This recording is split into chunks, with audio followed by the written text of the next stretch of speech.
ایران سے جنگ بندی یا آپریشن فریڈم، صدر ٹرمپ نے آج قومی سلامتی میٹنگ طلب کر لی۔ خبر ایجنسی کا دعویٰ ہے کہ صدر ٹرمپ ایران پر دباؤ بڑھانے کے لیے فوجی ایکشن کی جانب مائل ہو رہے ہیں۔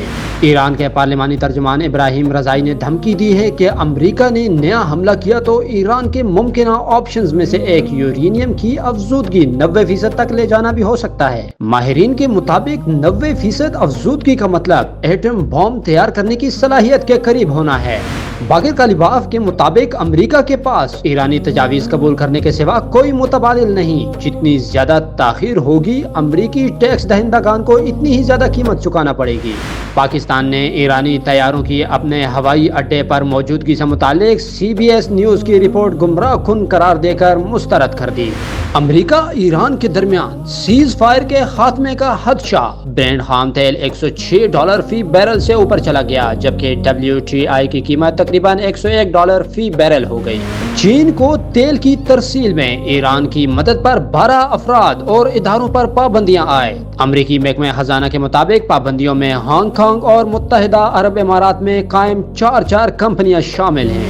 روس نے ایران کو ایسے ڈرونز فراہم کرنے کی پیشکش کی جو جیم نہیں کیے جا سکتے، برطانوی جریدے کا دعویٰ۔ رپورٹس کے مطابق ایسے ہی ڈرونز روسی افواج نے یوکرین کے خلاف کامیابی سے استعمال کیے ہیں۔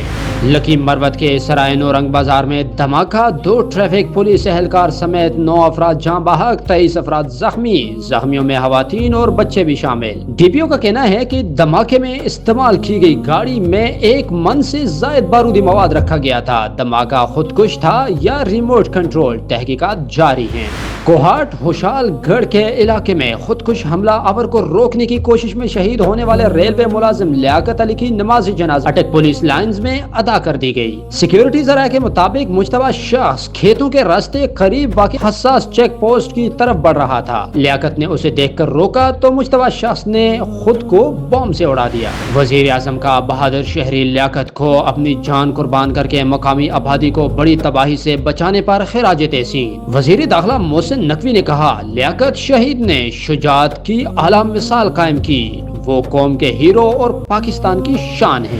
یوکرین کے ساتھ جنگ بندی ختم ہونے پر روس کا فوجی کارروائیاں دوبارہ جاری رکھنے کا اعلان۔ روسی وزارت دفاع کے مطابق گزشتہ 24 گھنٹوں کے دوران 108 یوکرینی ڈرونز مار گرائے۔ دوسری جانب یوکرینی حکام کا کہنا ہے کہ جنگ بندی ختم ہوتے ہی روس نے رات بھر 200 سے زائد ڈرون حملے کیے۔